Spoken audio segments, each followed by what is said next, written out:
And now for the Choey and Jandler's The Fun Time Super Terrific Happy Hour Spurs Edition. All right, dude, let's come back. Let's do our cheers around the world. And then we'll continue and end our Spurs edition. All right. You want to go off memory, or do you want me to tell you? Oh, let's see if I can hit it. I might not hit it 100% down the window. So let's go first. Germany. Germany. Pros. And then it's South Korea. It's Gombe. Brazil. Saudi. England. Cheers. Cheers, mate. Australia's cheers again. Cheers, mate. Barbados. Cheers. Man.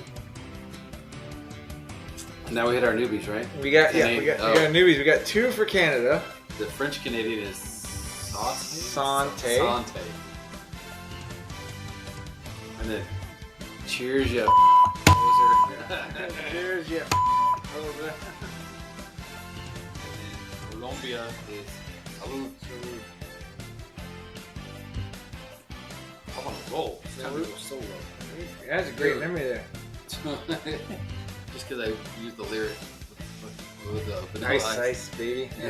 Did I send you that thing that I saw on social media? I don't think so. It was one of those things where I'm like, this is like the perfect thing that like encompasses my like level of humor, like this thing. So I just think they're funny, and it made me like laugh almost to the point where I almost had tears in my eyes. And it said like, it was something along the lines of, I'm sure the memes out there were. It said Vanilla Ice for president, like for next, like in the next election. Yeah. Because he stops, drops, he listens, collaborates. That's right. He stops, he collaborates, he listens, Yeah. and if there's a problem, he solves it. And I was like, that's awesome. You know, if they ever make that a T-shirt, I think I'd be down for that. Right? It'd probably be good. It'd be like the McLovin T-shirt. It's like a good seller.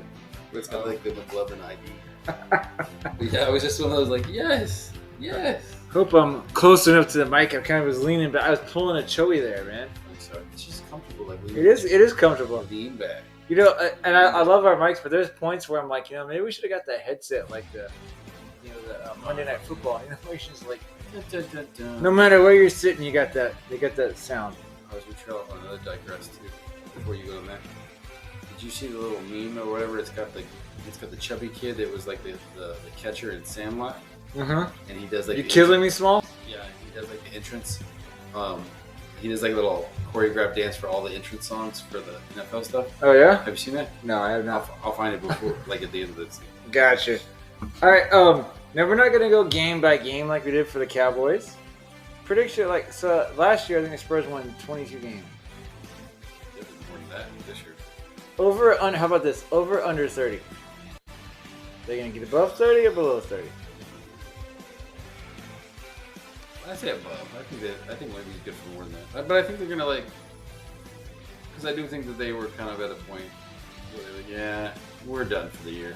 Why even try? I think if nothing else, we were talking about him earlier. His defense, his block shots and stuff. I think he's gonna be top 5 in block shots this season. Basically, you're gonna see a lot from that guy. All right. So we're going to end this on a San Antonio Spurs fan trivia, okay? Let's see what you know of Mr. Choey. What were the San Antonio Spurs originally called, sir? Oh, was it the Chaparrals? It is the Chaparrals. I got choices, by the way, if you need me to give you the slots or whatever. If I get stumped. Yeah, the stump. So that's your lifeline. All right, the San Antonio Spurs started out as the Dallas Chaparrals of the ABA.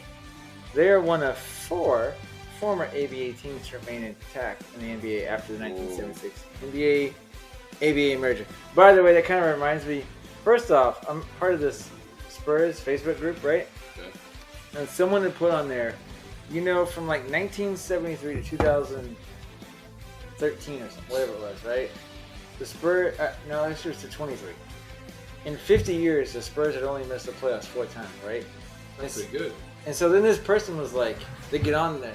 People always got to respond on Facebook. Yeah. And they're like, dude, Spurs didn't come to the NBA until 76. And then he had to be like, yeah, but they were in the ABA in 73, and guess what?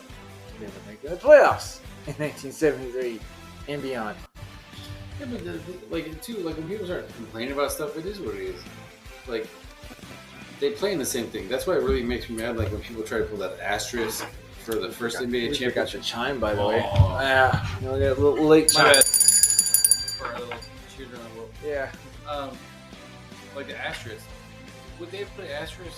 So about the 99? Yeah. The lockout? If somebody else had won it, like if the Lakers had gone and won it, where No. they had Kobe and they had Shaq. No, because you know those people that try to put that on the bubble championship, and Laker fans are like, what the hell? That's the thing, though. Like, you know what I mean? Like, would they have done that for the '99 championship if somebody else had won that was like a more storied franchise in their mind than the Spurs? Because the Spurs, it was their first one. So they go, oh well, maybe the season was longer, blah blah. If the season was longer, maybe, but you never know. You're never going to. Which we do know was the playoffs were the exact same length as they always are. Yeah. So like, I really don't care about the regular season. What did we do in the playoffs? That's my thing. Is We lost 3 games. 3 games. We were pretty good. I just think it's one of those things. Like, okay, it is what it is. Like, you're never gonna like who's better, Jordan versus LeBron. They didn't play in the same time. They're different You're players. never gonna. I hate that conversation. I mean, I got my answer. And to me, it's Jordan. It doesn't matter. It's hands down. But like, they're different players. They're Yeah, completely different guys. It's different time, and so like you're never gonna win that conversation. It's always gonna be like, in your opinion. It's never. There's never 100% evidence of okay, this is the reason why this person's better.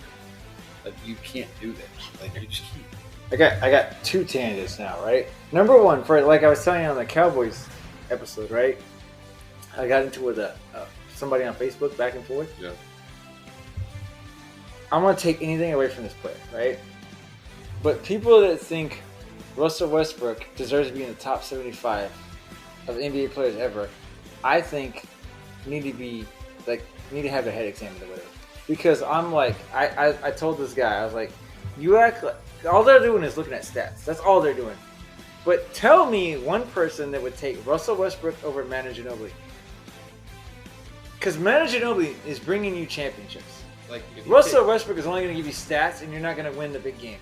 if you go like specific seasons, the way he played, like you could make an argument. But like that's like that thing. Like Look for Westbrook. yeah, Dude, Ginobili brought the Euro step in. He made the 6-man a thing. And he may not have started games because he came on for the second unit. yeah. But who was out there during crunch time? Oh no, I mean And if you go back and look at, and as much as those stats that Westbrook has, look at the what I call like winning time. The last 5 minutes, that dude was turning the ball over, jacking up bricks, you know, fouling people for stupid reasons. Like he didn't do what he needed to do to win a game. I think Ginobili did in everything. order for a guy to be considered like a good player, you just have to like you get worse, quote unquote worse with age. Like age catches up to you. But consistency is like a big thing. Like Ginobili's was always that dude. Like he got a little bit slower in his step, you know, because he got old. Same with Duncan. Same with Shaq. Same with Kobe. Yeah, Jordan. Everybody. Like those guys are the consistent. Like you look at somebody like who like go to back to a football thing. And I realize it's a basketball show, but like Darrell Rivas for a couple of seasons was just dominant. Oh, were you solid? Yeah. But then he just not towards the end of the season. Like you look at Brady. Brady started off slow because he was a rookie, like kind of like first year, second year guy, and he built it up. Like guys are consistent. Like you look at like Kyrie in basketball. Kyrie's like he's flighty. Like he's not solid the 100% all the time. Kyrie's a different guy because that dude's always focused on things that have nothing to do with basketball, and he tries to be like what some people in the media call, and I think they're right. He tries to act like he's smarter than everybody. Like, so I'm going to tell you right now, that guy made a claim that Earth is flat. As a guy that's former Navy, he is completely wrong. Like, I've been around the world twice. Like, the Earth is not flat. If you think it's flat, you're a moron, man. I can't put it any other way than that. You are completely uneducated if you think this planet is flat. Like, I don't know. Like that. Social media helps to fuel that stuff one way or the other. And I mean, I talked to somebody one time, and they're like, maybe he did that to get a rise out of somebody. I was like, okay, well, if he did that, fine. But if he actually believes that, he's stupid as hell. I mean, but I will say, yeah, he went to Duke. They teach that at Duke, right? Flat lands. flat Earth, flat He planets. was only one and done, so he was only there for like a semester and a half. No, but so going back to, I brought this up on Facebook, right? And this guy, like, immediately, I don't know if you ever posted something on Facebook, and someone, like, immediately hits you back. Like, immediately. And so I replied to him. I was like, dude, I was just doing this to get a rise out of you. Because I knew you were stupid. And he immediately replies back to me. And his reply is like, oh, let's call it a tie, right? Because he's like, you know, I win, you win. And I waited, I saw it on my phone, but I was doing other stuff, right? And so I hit him back like a couple hours later, and I was like, dude, I'm in your head, living rent free. And you know how I know that? Because you instant replied to me. I was like, and he didn't say anything after that. I was like, there's no way that I didn't hit a button. I was like, I clearly hit a button. But I don't know what it is with Russell Westbrook. There's so many the same thing with LeBron James fans. But there's so many people, you say something, and it's like, it's a hot button, you know? Well, like with LeBron, like he's consistent. He's good unless he's a LeBron's not. I'm just saying. What I'm saying is, if you say anything negative about LeBron, if someone's a LeBron fan, they come to his defense like immediately. You know. And I'm just kind of like, ooh, whatever. You know. Ugh. It's okay. I'll edit this. You all good? Doing good. All right. Question 2, sir. We bring it back to the Spurs trivia. You were correct. We were originally called the Spurs, the Chaparrals of Dallas, and then we turned into the Spurs. All right. I don't think I need to read you the choices here because you're gonna know this. Which Spurs star was nicknamed the Admiral? What kind of was this? Yeah, you're correct. He was in the Navy. Did you know? I think when he joined the Navy, he was like 6'2", and he ballooned to like 7'1" because he was supposed to be like a pilot. He just shot up. Because I was just thinking, like, did he join the Navy thing? And you can't do nothing. No. When he joined the Navy, he wasn't as tall as he ended up becoming. Like I think over the span of like 10 months to do like almost a shot. What's happening to me? And I think he was a 10-time NBA All-Star. Yeah. The 95 MVP and a 2-time NBA championship. And if nothing else, it isn't on here, he was the most jacked NBA superstar, in my opinion. He was real muscular. You see that dude, his cannons, man? I still, and to this day, I still kind of hate Karl Malone because Karl Malone elbowed Admiral in the temple. He like jacked him in the face. And David was like, what, at least a couple inches taller, if not 6 inches taller than him. So clearly it was intentional. Nah, Karl Malone's a dirty player, and that's why I thought it was funny that he basically took a crap contract with the Lakers to win the championship and they lost. Yeah, in the finals. That's what y'all get. So did Gary Payton, although he got his championship with the Heat 2 years later. Did he? Yeah, he won with Miami. You know who else won with Miami? And I forgot this. White Chocolate. Jason Williams? Jason Williams was on the bench. Coming on every now and then. Was that before he got big? Or was that No, this was after, because this was in 2006. He was big in the late 90s. Oh, okay. All right, who managed... You know who else won then? What's that dude? The guy that's like 75 years old that just retired this year. Udonis Haslem? Oh, yeah. Who managed to play 84 games in an 82-game season? I'll give you some choices. It was a Spurs fan. It's a Spurs quiz, so yeah. We got Kawhi Leonard, Billy Pultz, Johnny Moore, Avery Johnson.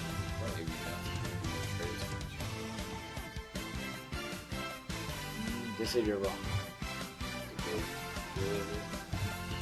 It is Billy Pultz. During the 1979-80 season, they traded this center to the Houston Rockets. Because the Houston Rockets had not played as many games as the Spurs, he managed to play 84 games in an 82-game season. It's like that guy. I'm like, okay, who's this dude? There was an article I read the other day that was all the top 30 Spurs of all time, or some ridiculous number where I'm like, you're gonna put 30 quality Spurs. Yeah, I'm like, you're gonna put. No offense to our franchise, but I mean, no offense, anybody's franchise. Can you name if you? Well, okay, so if you do that with the Celtics or the Lakers, there'd be a lot of quality. 30 guys though. Can you name before you start hitting guys that you're like they were solid. Yeah. Like you go, Derek Fisher. Westbrook's a solid Thunder guy. Like Yeah. he's not an all like a mate like where you're like, oh my god, he's the best ever. Like solid player. Somebody was like, what? Somebody put out again on that Spurs Facebook page, the top 5 Spurs, right? And then they put 4 names. So I replied to it, I was like, when you have a top 5 list, I expect 5 people, not 4. It was just one of those things where I was like, what? Like I can't even think of like 30 Spurs like off the top of my head that I'd be like, you know what? They were like so glad they were on San Antonio's team. How many consecutive 50-plus win seasons did our Spurs have? And your choice is 18, 15, 12, and 9. 18? Is that your final answer? Yeah. Because I remember it was a ton. You are correct. What do we say? Prost. From 1999, the 99-2000 season to the 2016-2017 season, we won at least 50 games each. Setting a record of 18 consecutive 50-game winning seasons. Did you know we were in the Western Conference Finals 2003 all the way to 2008? Mm-hmm. 03, so 04, 05, 06, 07, 6 straight seasons, man. 6 straight seasons we were this close to it. Well, we got to the finals, obviously, in 03, 05, and 07. But I mean, like, 04, 06, and 08, we were right there. Right, here's another one I think you're going to know. The tallest player in Spurs history. David Robinson? Do you want the choices? Because Duncan wasn't as tall as him. Is there some like trick person that's in there that I'm not thinking of though? I'm going to give you the choices. Artis Gilmore, David Robinson, Boban Marjanovic, Oh, it's Boban. Chuck Nevitt. Yeah, I thought you'd know it's Boban, man. Oh, they said it's not Boban. Isn't Boban like 7'7" or something? Got it. It's Chuck Nevitt. Boban is 7'3". Chuck Nevitt was 7'5". He played one game with us in 1993, 1994. I like how they say he made 3 of 6 free throws in less than a minute. That's his career highlight. 3 free throws. Okay. They were like throwing them down low so that was Who is the only guard in NBA history and also Spurs history to record a quadruple double? Parker? You got Gervin, Ginobili, Parker, Robinson.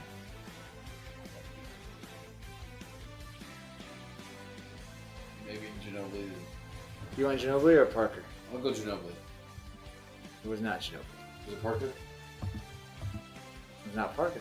Oh. Probably Albert Robinson, man. It was Albert Robinson. He registered 20 points, 11 rebounds, 10 assists, and 10 steals while playing against Phoenix in 1986. He is one of only 4 NBA players and the only non-center to record a quadruple double. I think did David get a quadruple double one time? Maybe. All right, who holds the single season franchise record for both defensive rebounds and offensive rebounds? Well, I think either Robinson or Duncan. So. What if I told you that Duncan Robinson are on the list? This guy named Sven Nader and this other guy named Dennis Rodman. Oh, Rodman then. You gonna go Rodman? You are correct, sir. He set a franchise record for defensive rebounds, 914, offensive rebounds, 453, and a total of 1,367. Ooh, what was the first jersey number retired by the Spurs? 13, 44, 50, or 00? 00. Not 00. 44. I think it's 13. It's 13. James Salas was 13. Whatever. James Salas, he played his majority of the time with us, right? I didn't know this. Did you know what his nicknames were? Jimmy? The Snake, Captain Late, or the Late Mr. Silas? I guess he seemed to play best late in the game. All right. It's kind of a jacked up last one though, man. All right, you don't. The This, late Mr. Silas, like he's dead. yeah, this is gonna be an easy one for you. Who did the Spurs defeat in their first NBA championship win? You don't even need the choices. I know you know this. Wait, You do know Knicks. this, right? Yeah. Okay. I was like, you know this, right? well, I was like, wait a second, is it like, am I missing like something like in the verbiage? Do you know what the final score of that game was in Game 5 when we won? I think it was like 99 to 98 or 89. It wasn't double digits. I mean triple digits. 78-77. There you go. Dude, that's way different, right? I remember because wasn't that the one where Patrick Ewing like did the layup and missed it? Yeah, Avery Johnson made the last shot with like there's still like almost a minute left. All right, what was George Gervin's nickname, sir? Iceman. The Iceman. All right. There's still. We're on page 2 now. You got a couple more questions. What future Spurs star was the first overall pick in the '76 ABA draft? Your choices: Billy Pultz, Artis Gilmore, Larry Kinnan, George Gervin. You're gonna go Gervin. It's not Gervin. Billy Paul. It's Artis Gilmore. Artis Gilmore. Which player had green hair? Right. I like that choice. And you are correct. Which Spur scored the most points in a single season? Same year he won the MVP. Duncan? Robin? Robin. No, it's not Robinson. What? I'll tell you Duncan. It's not Duncan either. I thought it was Robinson. It's gotta be George Gervin.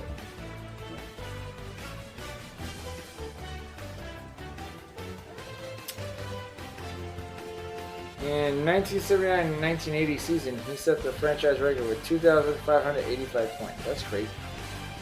Who was the first San Antonio Spur with more than 300 steals in a season? David Robinson, Alvin Robertson, Mike Gill, Johnny Moore. I bet you it's Johnny Moore. Johnny Moore? Not Johnny Moore. Robinson, Albert Robinson, Mike Gill. Albert Robinson. You are correct. I'm not doing really good in this one. Which former Spur holds the NBA record for most blocks in one half? Billy Blocks in one half? Billy Pultz, George T. Johnson, Tim Duncan, David Robinson. See, it's like you want to say Robinson, but then it's like probably not. It is not Robinson. Just so you know. Billy Paul. Not him either. I don't even know. Man. This is just... Oh, it's George T. Johnson. In 1981, he had 11 block shots in one half. You gotta go with those like unknowns, See, right? that's one of those crap things. Like, okay. Which San Antonio Spurs head coach has the highest winning percentage? Rick Popovich? You want to go Popovich, but watch it be somebody Oh, else. because it might be like percentage-wise. You got John Lucas, Rex Hughes, and Bob Hill. I feel like it's Bob No, I feel like it's John Lucas. Is it Rex Hughes? I don't even know who that guy is. But I wonder, like, because they didn't quantify like a minimum number of games. It probably is that Rex Hughes. It's Rex Hughes. Whatever. And he won 4 games out of 5 before they fired him or something. Hughes was undefeated as an interim head coach with a perfect 1-0 record. See?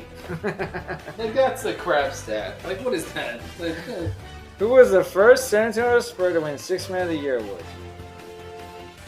I want to say Ginobili, but here's your choices. Pau Gasol, Monty Ginobili, Chuck Person, Derek White. There's only one person who might be there before Monty. Yeah. So you think it's the Rifleman or Monty? I want to go with my boy, but I mean, I wouldn't be surprised, man. who is it? Chuck Person?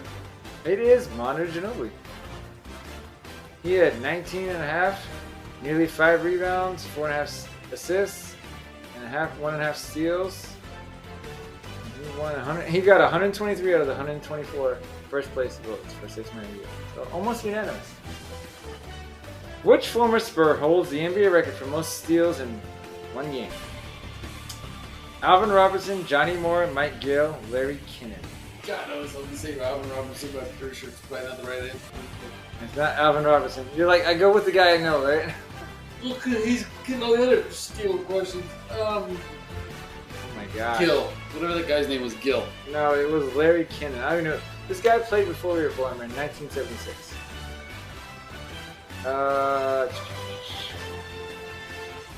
He had 11 steals in that game, man. He also had 29 points and 15 rebounds in that same game against the Kansas City Kings. Against a team that no longer exists, Yeah. really. Well, they moved or whatever, Yeah. right? Which player has so we got 2 more questions, dude. Which player has the highest single-season field goal percentage in franchise history? Artis Gilmore, Steve Johnson, David Robinson, Thiago Splitter. Franchise history. Single season. So one season, who had the highest field goal Alright, let's percentage? go Artis Gilmore. You're not gonna go Thiago Splitter? It's not Artis Gilmore. God darn it. I don't know. I'm going. It's not Thiago either. So it's either Steve Johnson or David Robinson. It's probably the Steve Johnson. It is Steve Johnson. In 85-86, he had a 63% percentage. On one game, probably. And which San Antonio one Spur holds the NBA record for most assists in one quarter? Which San Antonio Spurs most assists? In one quarter. Probably Parker. Parker, Moore, Avery Johnson, John Lucas. Oh, I want to say Parker, but maybe Avery Johnson. It's not Parker. It's not Avery Johnson. So you're like Johnny Moore, John Lucas. Who would I rank first? It's like Then second, then third. Who did I pick last? it's like That whatever Choey says, just go against it. guy. You want Moore or Lucas? At this point, I'm gonna say Lucas. It is John Lucas. He had 14 assists in one quarter, man. Okay, we gotta wrap this up quick because clearly I didn't take a bathroom break and it's like it's getting to me. All right, so this is our last sports edition. We had, for the episode, I call this 1A, the summer edition, right? But we're gonna be back August 25th with new season 2 content. So obviously, look at us on social media. Keep eyes for TikTok. Choey's gonna be giving me some new ideas for some digital shorts, man. I know it, man. Absolutely. All right, so until next time, man. Later.